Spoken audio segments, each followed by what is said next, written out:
Roblox is a platform where more than 90 million kids log in daily to play games that look like they were designed by someone who's never seen a video game before, and somehow this has created a multi-billion-dollar empire. It's basically what would happen if you gave every child on Earth unlimited Legos and told them the only way to make friends is to build something that other kids want to play with for exactly 30 seconds before getting bored. Now, if you're an adult who's never heard of Roblox, imagine Minecraft had a baby with YouTube, and that baby was raised by capitalism and has an inexplicable obsession with virtual hats. The entire platform runs on a simple economic principle. Children will spend real money on fake money to buy fake items in fake worlds, and somehow this has created a multi-billion-dollar company. The business model of Roblox is basically convincing millions of kids to work for free while you take most of the money. They don't actually make games, they just built a platform where children create everything, and then Roblox sits back like a digital landlord collecting rent. It's like if McDonald's convinced everyone to open their own McDonald's franchise, except you don't get paid and you have to compete with 40 million other McDonald's locations, most of which are just someone's Minecraft house with a cash register. Speaking of economics, Roblox has its own currency called Robux, which is worth approximately nothing and everything at the same time. The exchange rate is roughly 100 Robux equals $1, unless you're a parent trying to figure out how much money your kid just spent, in which case it equals approximately your child's college fund. What's wild about Roblox is that it's turned 10-year-olds into tiny capitalists who exploit their friends' labor for virtual currency. Kids are out here running what are essentially digital sweatshops, paying their buddies in fake money that can't even buy them a decent pair of virtual pants. It's like if someone taught kindergarteners about economics by making them recreate the Industrial Revolution, except instead of coal mines, it's rainbow obstacle courses. Now, if you've ever wondered what games are popular on Roblox, just imagine every possible scenario a child could think of, but made with the graphics quality of a Windows 95 screensaver.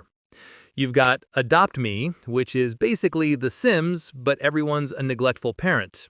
There's Brookhaven, which is like Grand Theft Auto if it was made by and for people who think jaywalking is edgy. And then there's Arsenal, which is a first-person shooter where the violence is so cartoonish that even Canadian healthcare could fix you. The customization options in Roblox are where the real scam begins. Your character, called an avatar, starts out looking like a yellow Lego person who's been hit by a truck. But for the low price of several Robux, you can make them look like a yellow Lego person who's been hit by a truck while wearing a Supreme hoodie. Some virtual accessories cost more than actual clothing, which is perfect because nothing says I have my priorities straight like spending $50 on a digital hat that looks exactly like every other digital hat but with slightly different colored pixels. Roblox has somehow managed to create a platform that's both completely censored and completely chaotic at the same time.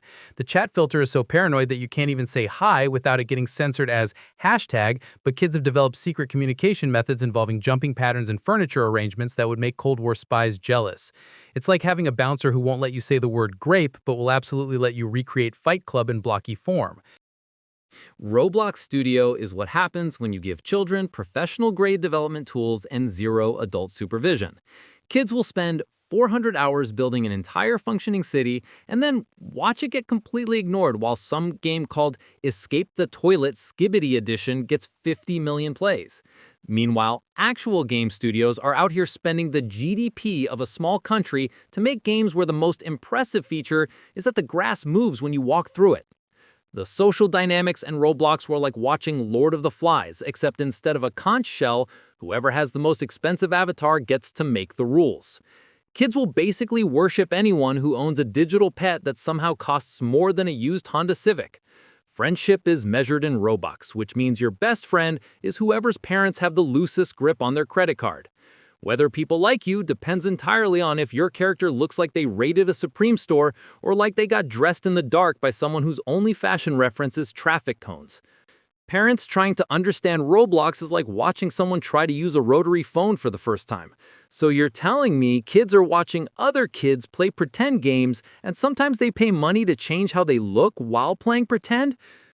Roblox has basically recreated the entire nightmare of being an adult, except with more colorful blocks. You spend hours working on something you actually care about, only to watch it get completely ignored while some kid's game called Escape the Bathroom gets 10 million plays.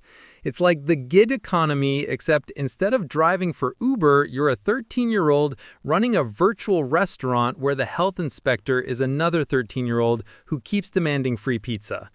Customer service in Roblox operates on the same principle as trying to get a refund at a store where all the employees are currently in middle school math class.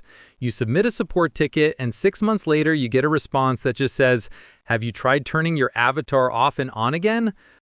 At the end of the day, Roblox is just a giant slot machine disguised as a children's toy. Kids put money in, pull the lever by clicking on random games, and occasionally win the jackpot of having 3 people actually play the thing they spent 6 months building. Most of the time, though, they just lose their allowance to someone selling them a digital pet that does absolutely nothing except exist in a server somewhere.